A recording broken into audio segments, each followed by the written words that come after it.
What's going on, viewers? Welcome back to my reaction channel. I'm your host, Devin Hughes here, and today we're going to take a look at 10 bold WWE predictions for 2017. I don't have the original link in the description box below. You guys have to understand what the reason why I'm reacting to this, so let's get to it.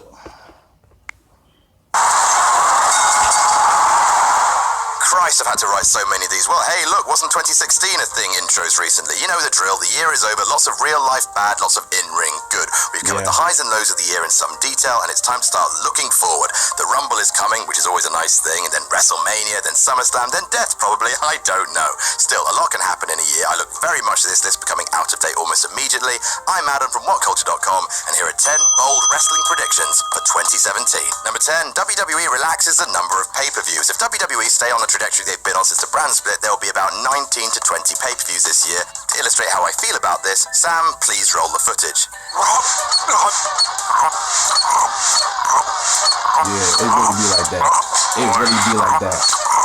Now look, I can see why the big bad Dubs wants to churn out specials to PIMP, the network, but as has been discussed in a very eloquent and sexy pipe bomb, this could have the effect of utterly exhausting the fans. You can already feel the effect with hype for Roadblock and TLC being super low. It may not happen for a while, but expect WWE to cut back on the specials at some point during the year, if only for all our sanity. Number 9, Daniel Bryan for Hall of Fame. I just want to see what kind of plaid tuxedo he's going to wear. The retirement of Daniel Bryan, despite being all the way back in February, was still one of the biggest and most emotional things to have happened to WWE in 2016. And so it makes sense to me that Daniel Bryan will be inducted into the Hall of Fame this year. Edge was inducted the year after he announced his shock retirement. Shawn Michaels went in the Hall the year after his last match at Mania 26. The company might want to hold off based on the fact that D-Bry is still seen on TV regularly on SmackDown, but hell, Vince loves a good yes chant at WrestleMania, right? So it makes sense for Daniel Bryan to be the head inductee in 2017. Also, it could be used to further the work shoot feud going on between him and The Miz. And speaking of, number 8.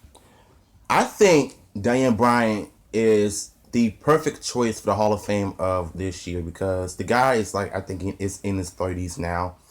Edge retired in his 30s, something I think, when he retired in 2012, I believe. I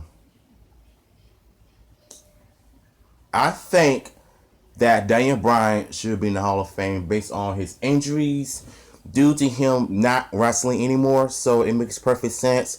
Him and Brie Bella are starring the family. As you all know, Brie Bella is pregnant right now, so congrats. Even though I'm not really a fan of her, but I always respect her, you know, for what she does outside of the ring. But anyways, Daniel Bryan should be in the Hall of Fame. Daniel Bryan versus The Miz in the ring. Okay, now, look, now, alright, now, before you get on me and call me an arsehole for even slightly suggesting that man who was medically forced into retirement should get into the ring, Bryan has consulted multiple doctors who've cleared him. It's just WWE's that won't. Except, I reckon they will. Look, after all, the whole feud between him and The Miz started with how safe The Miz works, and their feud is one of the best things about WWE right now, and The Miz was Daniel Bryan's veteran in NXT. He was the one initially paired with him. He sort of brought him into the company in a way. One last match at WrestleMania, the culmination of an 8-month feud, his career ending that as would it be began. good if that I think it would be cool. Also, it's the sort of thing that WWE might offer Daniel Bryan. I don't have the WWE network, as I told you before, but if that had happened, I would definitely somehow look it up on YouTube, the match between Daniel Bryan and The Miz at WrestleMania 33. WrestleMania 33. Which is something that I'm definitely looking forward to if that actually happens. Vince, you better make that happen. When his contract comes up, his health is top priority, of course, always, but I think it's coming. I really do.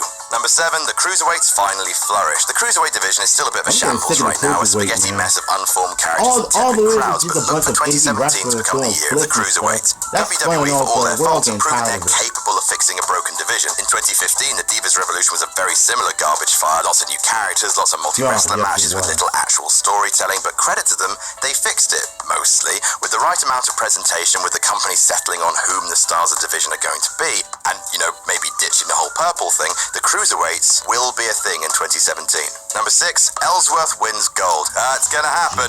They're gonna give him the Cruiserweight title. He'll hold it for 15 months, and it's gonna be awful. Okay, maybe they're not gonna go the full Gilbert route, but I can absolutely see them putting a belt. I don't know what's with this company bringing these untalented superstars like James Ellsworth into the franchise. The guy sucks. He can't wrestle. His character sucks. I hate him. I wish he was never in SmackDown roster in the first place. We were better off without him at first, but what's the point of him being into this company? And this whole storyline between him and Camille, I'm Carmella, yeah. It just seemed kind of dumb to me. Nah. Elton James Ellsworth, not the WWE World Championship, please. Do not do this horrible thing. But the tag titles, you know that's going to happen. They'll team in with someone big, like the Spike Dudley Kane situation. They'll win the belts. It'll be sort of funny, but then in 2018 we'll wonder, hey, whatever happened to the tag titles? And then we'll remember, oh yeah, because they put them on Ellsworth and Corbin. Number 5, SmackDown overtakes Raw. It's almost happened a bunch of times already. In 2017, SmackDown will overtake Raw in the ratings, at least once. Wrestling fans often have a herd mentality, and right now, conventional wisdom states that SmackDown Live is better than Raw. Brand. I tell people this 1,000 times. SmackDown is better. Raw sucks. Raw is 3 hours long. Nothing but daytime storyline drama. No act, no in-ring action, no. I basically hate the creative team on Raw because I just felt like this company sucks because of Raw. Raw just sucks now. Raw is never like what it used to be. Think about it. Each time when you see Raw every Monday night, what do you see? Crappy storylines, bad writing, Roman Reigns sucks at his promos, just all in all, everywhere. Raw just sucks, period. I'm sorry, it just does. That's why I think SmackDown is a better brand. Think about that. Sort of is most of the time, but they also do absolutely bonkers like Randy Orton's flashing eyes and, you know, Ellsworth. Anyway, if Ryan Ward continues to build the kind of storylines that made NXT unmissable when he was in charge, it'll happen. And to be fair, it's exactly the kind of kick up the arse Raw needs. Number 4, the two-man commentary team returns. Right now, commentary is a box full of squirrels. SmackDown Live currently has 4 commentators because sometimes it's fun to do a stupid thing. We're approaching critical mass and things are starting to get very silly indeed. Baron How about Saxton needs this? to go. Corey and This Cole, guy sucks. Mauro and JBL. If Otunga keeps punching his I don't like David Otunga on SmackDown. He's a butt kisser. It shows. Baron Saxton is the worst commentator we've ever had in the company right now. He just is, and it shows. I kind of prefer Michael Cole and that guy. I don't know his name with the temple fade. I keep forgetting. And the guy who sounds like Jim Ross 2.0. I'd rather have him and JBL together on SmackDown. Think about it. The 2 commentary teams are better. Baron Saxton got to go. I'm sorry, he just sucks. In the year, they will have to ditch him. He's an excitement assassin. And with Jerry Lawler leaving the kickoff panel for budgetary reasons and Booker T set to run for mayor, there could be a big shuffle of on-air personalities. If they do, and I'll admit I'm thinking with my big heart rather than my big head with this one, if they can streamline the drizzling this is the current commentary situation, they should leap at the opportunity. Number 3, Cena works only 6 months of the year. It's already started to happen with Cena taking a second big absence in 2 years to film American Grit, and the offers are only going to increase. He's got SNL in the bag, as well as Sisters, Trainwreck, and Say What You Want against the face that runs the place. He's brilliant. He's brilliant at all of it. It's time for Cena to do movies right, and while he probably won't be as part-time as Brock or Mr. Johnson, it's starting to look doubtful that Cena will work more than half a year in 2017, as much as that may put the goose up Vince.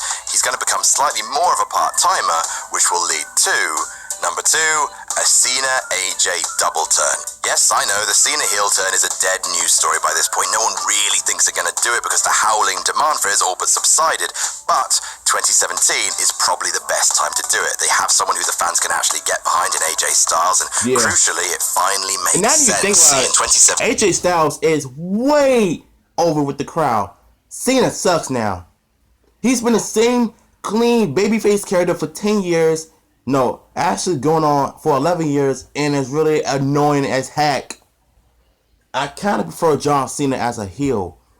I want him to turn heel. It worked with Dolph Ziggler, so why can't they do the same thing with Cena? I don't understand that. Cena is set to become everything he's always railed against, the guy who leaves. gimmicks. His entire feud with The Rock was how he turned his back on his home to chase Hollywood. If Cena is about to become a hypocrite by relaxing his workload in favor of going after mainstream success, then what better way to turn him against the crowd, especially if this is all wrapped up in Cena trying and failing to match Ric Flair's record. And speaking of the WWE World Championship, number 1, The Undertaker retires as champion. So if rumors are to be believed and taken way too seriously, and they always are, then AJ Styles is set to take on The Undertaker at the Royal Rumble for the title. So the story goes, Taker will win the belt and take it into WrestleMania for a final match to end all matches in a championship contest versus John Cena. This is a fantastic idea for many reasons. Firstly, bafflingly, it's never happened before for the title. I mean, for your through Vengeance 2003 or Raw in 2006 or probably loads of house shows in my face. It's never happened for the belt, so shut your nerd mouths. Secondly, it's actually unpredictable. Sure, the traditionalists will insist that Taker as an old school gentleman should lose his last match, but no bastard has had a career like Booger Red. After the streak was broken, he gave up the streak.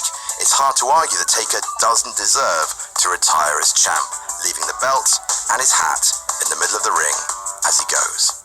And that's our list. Did we miss any out? Tell us about it in the comments. Don't forget to like. And to be honest with you all, I wouldn't mind have a The Undertaker wrestle one more time for the championship title. If he doesn't get buried, not buried, but lose another WrestleMania match. But you know what though?